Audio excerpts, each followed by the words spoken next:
Hi, my name is Korame, and today I'm going to be talking to you guys about Phase 2 Intermission for Mythic Raszageth. So this phase isn't super healing intense, unlike Phase 1 Intermission where there was like a pretty decent healing check.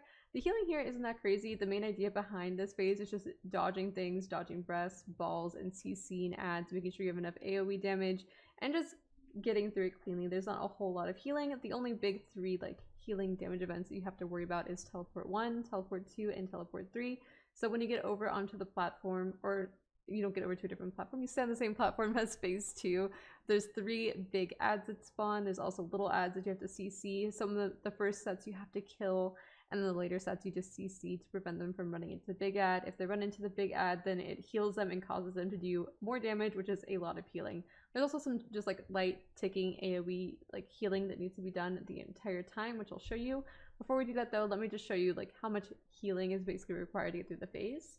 Phase 2 Intermission healing, like you can see, there's not a whole lot of healing. It's mostly just like mechanically based, and I'll show you how to get through that. So coming out of Phase 2, you push the boss, she goes in the sky, she goes immune, and then you get into position. So this first breath, you want to make sure that you're baiting onto melee. So you want to make sure there's enough people stacked over here on melee that it's like the majority. So we ended up originally doing like 11 and 9, but then sometimes we'd still get it to bait on the range if they were like clumped over there, if people over here weren't clumped. So I ended up coming over here as well just to make it more safe. So it was a 12-8 split, so that stopped happening, although it did still happen a couple times. Anyways, if you're an Evoker, you're most likely just be setting in melee just to make it more consistent, to make sure the breath is always getting baited, because dying to a bad baited breath 10 minutes into a fight is pretty tilting when you could just go stay on the melee. So I suggest you do that. All I do here is cast Temporal Anomaly, put out some reversions, and I'm getting ready for the breath to come and getting in position to be able to dodge over without hitting these balls. So the breath is coming. Being able to get over without being hit by these balls is a little bit annoying. And we have the first teleport coming up right now.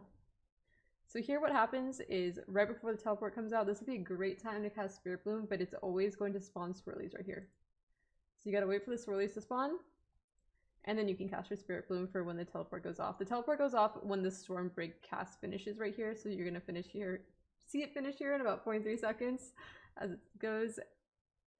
I'm gonna put out a Dream Breath, and then out of all these big ads are going to come these little ads. So these little ads can be CC'd, but once they reach 100 energy, they can't be CC'd anymore. So the first set of ads that spawns, you do need to kill, and you do need to kill them quickly. So it's important as a healer that if you can contribute DPS, that you should contribute DPS. So as soon as they're getting all gathered up, I'm going to queue up a Fire Breath, and then I'm going to press wall. I only do this if I have wall. Do not do this if you don't have wall. You will probably die because you could get unlucky up here. And I'm going to deep breath the ads, and as you can see, they're almost dead. We spent like a few times wiping here just because we didn't have enough DPS for these. So it is important if you can do DPS for these that you do help, because not everyone here is going to be spec'd into big enough like AoE DPS CDs or have enough AoE DPS here to be able to like kill these cleanly every single time, because you want to make sure, as you can see, those guys are like running towards the ad over here. Again, if they hit one of those ads, they're going to do 25% more damage. It stacks and they're going to heal. It's bad. So right after that deep breath, you can see, I'll play that again. So I do the Fire Breath, wall, I do the deep breath. Important because you could get by like an orb. If there's a swirly under you, you will take damage from it even though you're inside the deep breath. And then right after that, I'm booking it back to this gateway up here. There's a gateway right here. I'm booking it because there is going to be a breath from the boss right now. So that's the other reason it's really important to kill those ads in time. Not only is it hard to like CC them, keep them stacked long enough, but also there's a breath that comes right after, and you need to kill them all before that happens. So the breath comes right after I see it bait. We all take the gate. You're probably gonna get hit by a ball. It's inevitable. And then we're all stacked here. And normally we have a link here, but on this poll, our Resto Shaman couldn't press, like something went wrong with his UI or something, and he couldn't press link. So this is normally not this scary. Normally you'd have to put like a barrier or a link or just something here, because again, people take damage when they're getting out of breath, and healers aren't being able to heal as much going into this. So it is expected that not everyone is topped going into the teleport that's going off right now. So you can see them casting right now, they're teleporting. And right when that goes off, this is where my rewind is. So I press rewind here. And then the main idea here is just to dodge these balls. And as you can see, her wing. She also stands right here behind you and she will obscure your camera and it'll be really tilting while you're trying to dodge everything, by the way, so have fun with that. So while she's obscuring you and you're trying to dodge, people got to make sure that they're CCing these, and you also got to make sure that you're healing everyone because, like I said, there is like moderate ticking damage and we are like a bit more unhealthy than usual because we didn't get our link. There's a breath coming in 2 seconds and also a teleport is happening at the same exact time. So you want to make sure, so we're about to kill this big ad, we're killing this right on time. We want to make sure we kill it, and then we bait the breath on the ad we're killing, and then we're moving on to the next big ad. And it's also going to be a teleport at the same time. As you can see, my dream breath is up in exactly 2 seconds. So if you watched my last video, you saw that I pressed my dream breath on the last wave. So if you press on the last wave, then you can dream breath here at the intermission. And in my opinion, this is the best place for you to breath in this intermission. So the breath comes. Nobody has gate up, so they all have to walk with their own feet, but you are an evoker, so you can use your dream breath. And also because the teleport is happening, it's nice that you have the healing here. And then you're getting to this. I want to show you something just so that you are warned. But in this instance, we killed the ad earlier than usual. So the breath is not going off for 5 seconds, which means there are swirlies going off. The ad just casts the balls because they haven't started casting the teleport yet. However, the breath is coming out. So I decide I'm going to dream breath because I don't want to have to like walk with my own feet to get to the new ad. Normally you wouldn't move to the next ad until the breath is about to go off and stuff like that, and so there would be swirlies on the ground.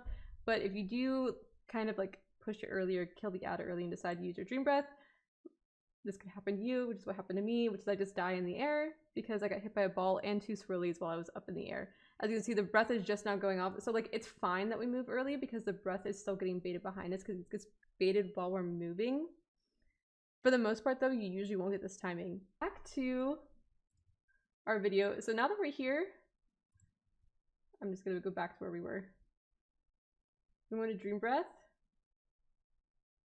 Get over here fine. So now all I have to really do is worry about dodging the balls. You just saw that I use I can't remember what it's called, my Evoker root, just to make sure these guys are booted. It's nice if you have that talent just in case some get loose. Also, as you can see, when we do go over, I forgot to point this out for this poll. This was like our re-kill. As you can see, this Stormling, it got loose and it's going to go into this ad. So you're going to see that when we get to this ad, we're taking 25% more damage than usual than hopefully you do here, because hopefully your guild doesn't let one of these Stormlings run into the ad. It isn't always a wipe if 1 or 2 gets in, depending on what healing seeds you have and how close the Storm Fiend is to dying. If you have to heal it for a while, it's going to be hard because you don't have CDs allotted for this time. Like you don't expect to have to heal that much after that 3rd teleport. And also you're saving your CDs for phase 3. But yeah, we do have a Stormling go in here. So it did heal for 5% and it is doing 25% more damage. So when we land, it is a bit more spooky than usual. And you're going to see me, I think I pop a Zephyr here just because I have it. Yeah, just to keep us safe as this thing is dying. But luckily it doesn't live for that long, so we're fine. But it does get a little bit spooky scary here. But it's possible to heal through if people are playing well. Yeah, and then after that, we're going to go and get lined up and go into phase 3. Thank you so much for watching. If you have any questions about this video, please leave them down in the comments, or you can stop by my Twitch channel anytime and I'm happy to answer questions there.